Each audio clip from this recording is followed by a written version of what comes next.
Ever feel that your bird and wildlife photography won't measure up because you just don't have enough time in the field? I spent years battling this myself while juggling a full-time job, convinced that professional level shots were not possible, until I discovered the impact framework.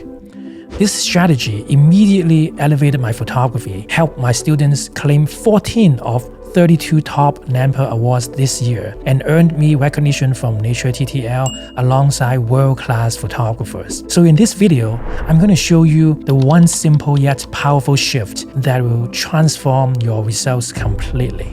So what is this powerful shift? It goes like this. There are two lumberjacks. Lumberjack number one hustles non-stop, chopping at trees all day, every day, always chasing the next opportunity. Lumberjack number two, he spends most of his time sharpening his axe, carefully preparing before he ever swings. And guess what? When he finally chops, he achieves his goal faster and with less effort. But what is this got to do with photography? Well, I used to be lumberjack number one. I relied on the spray and pray method. Whenever I saw an animal, I just click away. I hoped one shot would turn out great, but then I started sharpening my skills. Suddenly, everything changed. Instead of hundreds of thousands of mediocre photos accumulated in 10 years, I started capturing far better shots in just 1 year. There is a PDF summary sheet you can download at the link below, by the way. And now, I'm going to show you exactly how you can sharpen your axe step by step with my impact framework. For years, not knowing this one critical skill cost me countless opportunities, wasted years, and numerous trips. Let me explain. When I was a graduate student, we had a critical meeting scheduled with the dean of the university.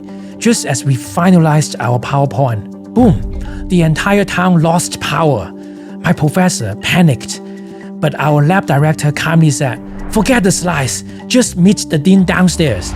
So I did. I greeted him personally, walked him up 4 flights of stairs, and our director said, "Hey Dean, your visit has shut down the entire town." Everybody laughed. We never even used the PowerPoint, and yet the meeting went perfectly. So what's that have to do with photography?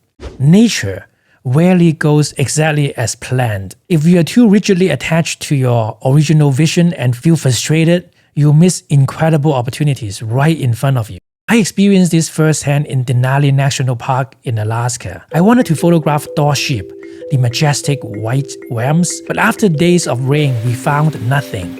On the last evening, the rain finally cleared, and we even saw a rainbow outside a bathroom stop. We carried on our journey in the bus. A few minutes later, we spotted a sheep, but the background was boring. Everyone else took quick shots and walked back to the bus.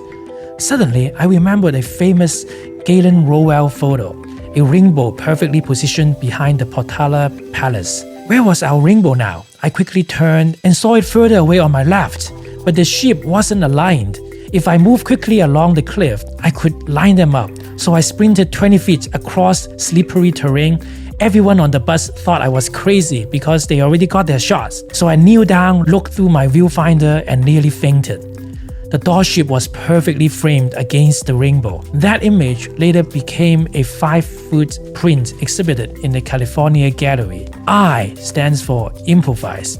Being ready to adapt quickly, to seize unexpected opportunities is often what separates good photographers from great ones. But improvisation alone isn't enough. There's another critical skill you need to consistently capture: award-winning images. If you want to become the best boxer in the world and your next fight is coming up, would you just buy a punching bag and hit it every day until your fist bleeds? Or would you hire someone like Mike Tyson's legendary trainer, someone who knows exactly what it takes to become a champion? Most people think learning from experts is too expensive. But what's more valuable, your money or 10 years of your time? One of the fastest and most powerful ways to improve at any visual art, photography, painting, anything, is to deeply study the masters. For me, everything changed when I started buying old copies of grandmasters' works, books of classical oil paintings, iconic photographs, past photo contest winners, and not just appreciating their work. I studied why they made certain creative choices, how they used light and composition and even their psychology. I invested in every opportunities I can learn from the gurus in the field, how they take photos and how they think. Caravaggio was a master of light. His painting didn't just show a scene, they pulled you into an emotional storm. The glow of golden lights, the deep shadows, it made you feel something. So I asked myself, what if I could do the same with my photos? What if I could use light not just to illuminate, but to create emotion so powerful it stops people in their tracks? So M stands for modeling. Modeling the masters is a critical step, but modeling alone isn't enough. You also need to know how to translate their genius into your own unique style. I remember reading about Arnold Schwarzenegger preparing for bodybuilding competitions. He said, when you have a vision, when you have a clear vision of what your body would look like when you are on the stage winning Mr. Olympia, then you work to make that vision a reality. Photography works exactly the same way.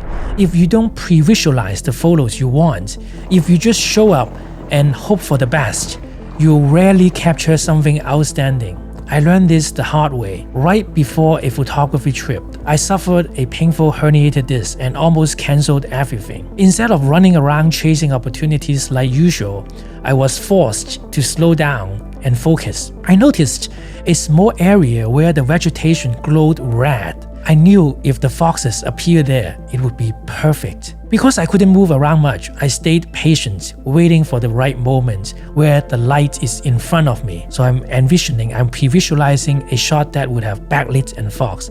And guess what?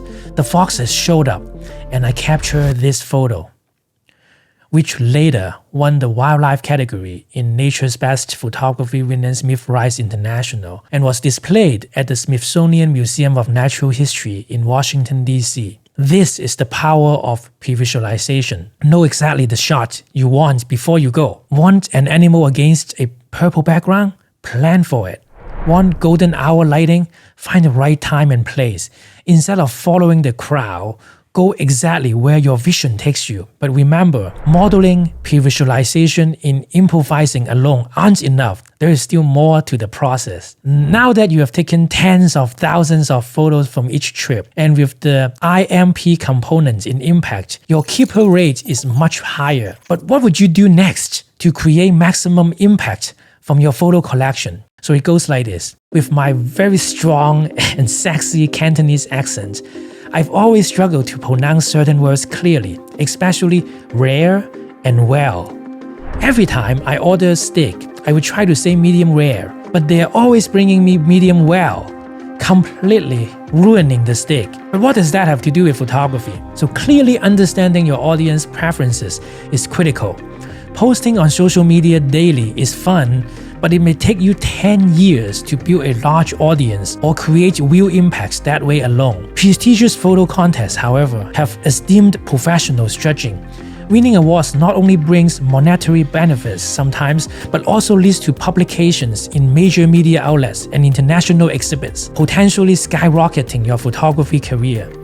When I first started entering contests, I mistakenly submitted the same photos everywhere. But after judging international contests myself now, I realized something vital. For example, some European contests prefer whimsical, artistic, dreamy images, while many US contests may favor more emotional, front-lit, relatable scenes like mother with cubs. So submitting your photos the wrong style to the wrong contest and you'll never win. Another crucial step many photographers overlook is editing. I used to hate editing, believing that it wasn't real. But modern camera capture far more information than your screen can display. Without editing, you are letting your computer guess how your photos should look like, often losing the magic that you saw in the field. Editing helps you bring back the true feeling you experienced in the field. But editing correctly is critical. Too much, then your images might be disqualified. Too little, and your photo's potential remain untapped. The key is balance, editing enough to bring your vision to life without sacrificing authenticity. This brings us back to the impact component.